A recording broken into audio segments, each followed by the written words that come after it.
नमस्कार दोस्तों, मैं सैफ जाफरी बोल रहा हूं। लोकसभा का चुनाव चल रहा है। पहले चरण की जो प्रक्रिया है नामांकन की वो शुरू हो चुकी है और पहले चरण में वेस्ट यूपी की कई सारी सीटें हैं, लेकिन आज हम जिस सीट के ऊपर बात कर रहे हैं वो बिजनौर जिले की नगीना लोकसभा सीट है। नगीना लोकसभा सीट यूपी की 17 लोकसभा सुरक्षित सीटों में से एक सीट है। दरअसल ये नगीना जो लोकसभा है ये समाजवादी पार्टी का गढ़ माना जाता है। सबसे पहले हम इतिहास की बात करें तो नगीना लोकसभा की तो ये अस्तित्व में आई 2009 से। 2009 से पहले ये बिजनौर लोकसभा का हिस्सा हुआ करती थी, लेकिन नगीना की 5 विधानसभाओं को काटकर इसको एक नगीना लोकसभा बना दिया गया 2009 के अंदर। जो इनमें 5 विधानसभा लगती हैं इस लोकसभा के अंदर, वो विधानसभा एक तो खुद नगीना है, दूसरी नजियाबाद है, तीसरी नेहटौर है, चौथी धामपुर है और 5वीं नूरपुर है। इन 5 विधानसभाओं को मिलाकर नगीना लोकसभा बनी। 2009 में जब पहला चुनाव हुआ नगीना लोकसभा के अंदर तो समाजवादी पार्टी ने जीत हासिल करी। समाजवादी पार्टी के यशवीर सिंह धोबी, जिनका पूरा नाम इंजीनियर यशवीर सिंह धोबी है, वो यहां से सांसद बनते हैं। 2009 से 2014 तक यशवीर सिंह धोबी सांसद रहे। यशवीर सिंह धोबी की एक पहचान और भी है कि जब संसद के अंदर SC/ST एक्ट प्रमोशन बिल आया था तो सोनिया गांधी के हाथ से लेके यशवीर सिंह धोबी ने ही वो SC/ST एक्ट प्रमोशन बिल को संसद के अंदर फाड़ा था। अब नगीना लोकसभा 2014 का जब चुनाव हुआ तो पूरे देश में मोदी लहर चल रही थी। इस लहर के अंदर डॉक्टर यशवंत सिंह भारतीय जनता पार्टी से इस लोकसभा के सांसद के तौर पर चुने जाते हैं। 2019 का लोकसभा चुनाव आया तो सपा, BSP और लोकदल का, राष्ट्रीय लोकदल का इसमें गठबंधन था। इस चुनाव में यह सीट बहुजन समाज पार्टी के खाते में गई। गिरीश चंद वहां से बहुजन समाज पार्टी के टिकट से गठबंधन की तरफ से सांसद चुने गए। अब 2024 का लोकसभा चुनाव है। इस बार समीकरण अलग है। बसपा सपा की राहें अलग हैं, लोकदल की राहें अलग हैं। राष्ट्रीय लोकदल की, राष्ट्रीय लोकदल ने बहुजन समाज पार्टी के साथ, भारतीय जनता पार्टी के साथ इस बार गठबंधन किया है। बहुजन समाज पार्टी अकेले चुनाव लड़ रही है। वहीं समाजवादी पार्टी का जो गठबंधन है वो कांग्रेस के साथ में है। नगीना लोकसभा सीट पहले चरण में जहां चुनाव हो रहे हैं उनमें सबसे हॉट सीट में से एक मानी जा रही है। वजह है भीम आर्मी और आजाद समाज पार्टी काशीराम के अध्यक्ष चंद्रशेखर रावण का नगीना लोकसभा से चुनाव लड़ना। समाजवादी पार्टी ने नगीना लोकसभा से अपना टिकट दे दिया है। भारतीय जनता पार्टी ने ओम कुमार, जो नेहटौर विधानसभा के विधायक हैं, भारतीय जनता पार्टी के लगातार तीसरी बार के विधायक हैं। पहली बार बसपा से विधायक बने और दूसरी और तीसरी बार वो भारतीय जनता पार्टी से विधायक बने। भारतीय जनता पार्टी ने उनको टिकट दिया है। बहुजन समाज पार्टी से, चूंकि बहुजन समाज पार्टी की सीट थी, इनके मौजूदा सांसद थे गिरीश चंद नगीना सीट से चुनाव नहीं लड़े। उसकी बहुत सारी वजहें हो सकती हैं, क्योंकि गठबंधन का साथ था, सपा का साथ था, लोकदल का साथ था, तो इसलिए लग गया। और नगीना के लोगों की शिकायत भी है कि गिरीश चंद पूरे 5 साल उन्हें दिखाई नहीं दिए। गिरीश चंद यहां से चुनाव नहीं लड़ रहे हैं, बुलंदशहर से चुनाव लड़ रहे हैं। और बहुजन समाज पार्टी ने पुरकाजी विधानसभा, जो कि मुजफ्फरनगर जिले में और बिजनौर लोकसभा में लगती है, उसके प्रत्याशी रहे हैं एडवोकेट एक, उनको टिकट दिया है। यहां तक कि उनका नाम भी बहुत सारे लोगों को अभी तक नहीं मालूम चला है पूरी लोकसभा के अंदर। अब बात करते हैं समाजवादी पार्टी की। तो समाजवादी पार्टी से कई सारे नेता नगीना से टिकट मांग रहे थे। इसमें सबसे पहला नाम था मनोज पारस। मनोज पारस लगातार तीसरी बार के समाजवादी पार्टी के विधायक हैं नगीना सुरक्षित सीट से, और समाजवादी पार्टी की सरकार में कुछ वक्त के लिए मंत्री भी रहे हैं, राज्य मंत्री रहे हैं। तीसरी बार के विधायक हैं। वो अपनी पत्नी के लिए, अपने कहा जा रहा है कि अपनी पत्नी के लिए, कुछ लोग कहते हैं अपने लिए भी नगीना से टिकट मांग रहे थे। इससे पहले भी उन्होंने टिकट मांगा था, बहरहाल उनको नहीं हो पाया था। इस बार भी मनोज पारस को टिकट लोकसभा का नहीं हो पाया है। दूसरे जो प्रत्याशी थे जो टिकट मांग रहे थे, उनका नाम है मनोज कुमार। उनका नाम भी मनोज कुमार है। ये जो मनोज कुमार है रिटायर्ड जज हैं। इन्होंने अभी कुछ महीने पहले ही अपनी नौकरी से इस्तीफा दिया है और ये अब राजनीति में आगे आना चाहते हैं और समाजवादी पार्टी से टिकट की मांग कर रहे थे। समाजवादी पार्टी ने मनोज कुमार को टिकट दिया भी है।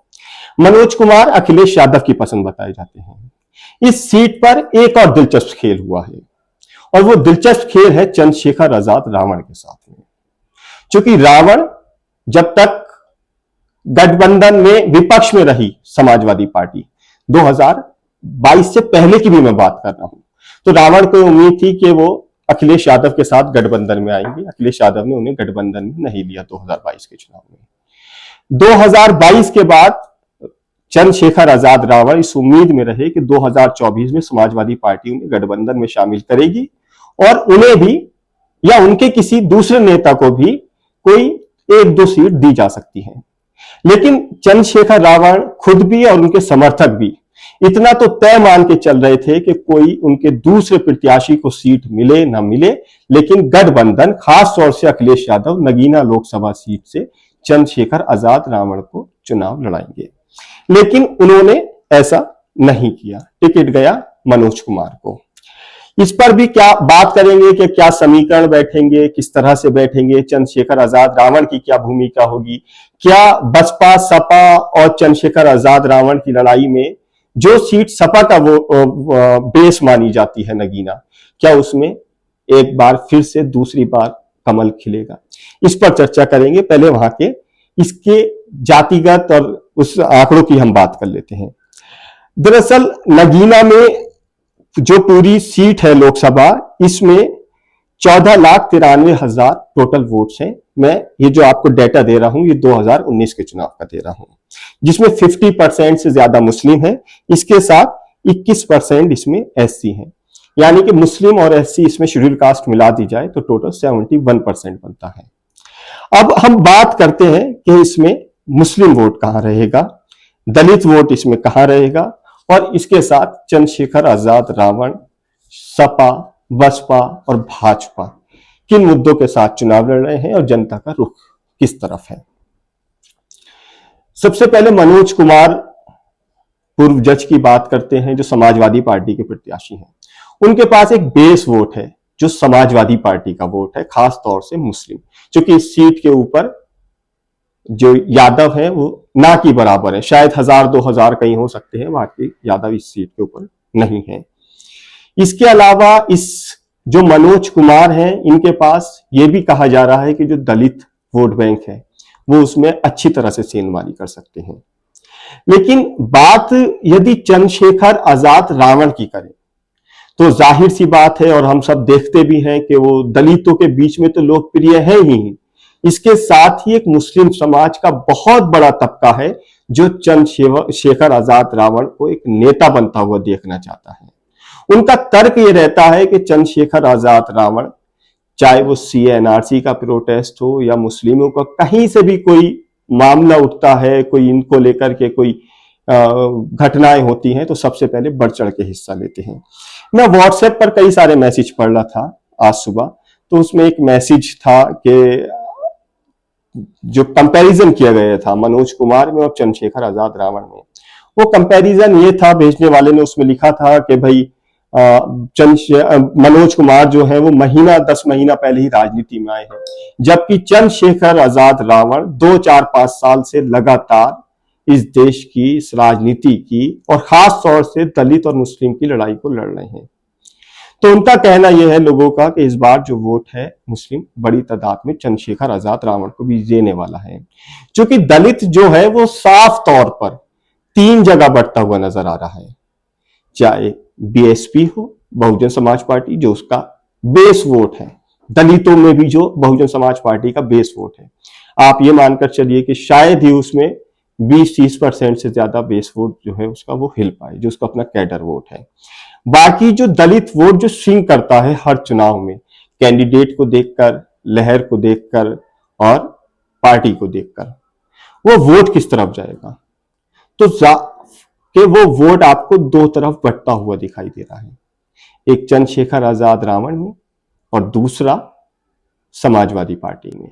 समाजवादी पार्टी में जो रिटायर्ड जज हैं मनोज कुमार, उनकी वजह से, समाजवादी पार्टी की वजह से नहीं, क्योंकि पढ़े लिखे व्यक्ति हैं, जज रह चुके हैं, पत्नी भी मौजूदा जज हैं और लोगों के बीच में अच्छे तरीके से जो उनका बात करने का तरीका है, और लोगों को ये कहीं ना कहीं उम्मीद है, चूंकि ये व्यक्ति सिस्टम से निकल के आए हैं, तो लोगों के कई सारे काम भी आ सकते हैं कहीं कहीं जगह।